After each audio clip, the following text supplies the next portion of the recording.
పత్తికొండ మాజీ ఎమ్మెల్యే కంగాటి శ్రీదేవమ్మ కర్నూలు జిల్లా స్వగృహంలో సమావేశం నిర్వహించారు.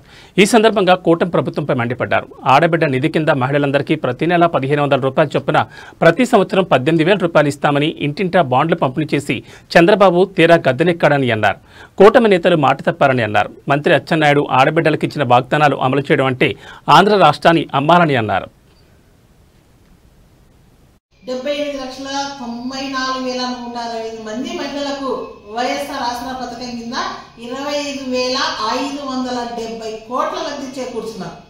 మరి కూటమి ప్రభుత్వం ఇప్పుడు ఈ ఆడబిడ్డ నిధి పథకాన్ని ఎత్తేసింది. మహిళలకి ఇంత దారుణంగా మోసం కూడా చేసింది. మరి మా ప్రభుత్వంలో వైఎస్ఆర్ చేయుత ద్వారా మహిళలకు ఆ రోజు మేము ఎంత కరోనా పరిస్థితుల్లో మేము చేయుతగా మహిళలకు జగనన్న అండగా నిలబడ్డాం. ఎక్కడ కూడా కరోనా వచ్చిందే, ఇంత సురక్షితమైన పాలన, మరి ఇంత కరోనా అనే క్లిష్ట పరిస్థితుల్లో కూడా ఆడబిడ్డలకు అండగా నిలబడిన వ్యక్తి జగనన్న, మా అన్నయ్య అని చెప్పేసి ఈరోజు మా తమ్ముడు అనుకుంటే ఈరోజు జనాలు మహిళలంతా కోరుకుంటున్నారు. మరి ఆనాడు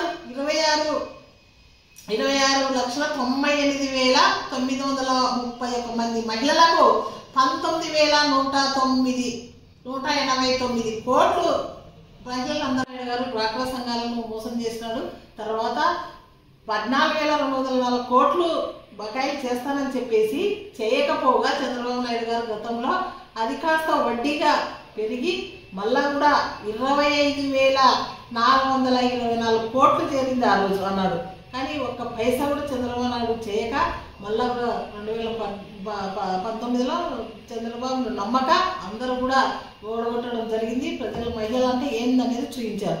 మళ్ళా కూడా ఈరోజు కూటమంతా కలిసి ఈరోజు మేమంతా కలిసాం, మేమంతా సంపదలు సృష్టిస్తాం అని చెప్పేసి మళ్ళీ చెప్పి మళ్ళీ ఇంకోసారి ఆడబిడ్డ నిధి కింద ఇస్తామని చెప్పేసి మళ్ళీ కూడా ఈ 2వ సంవత్సరం మోసం చేయడం జరిగింది.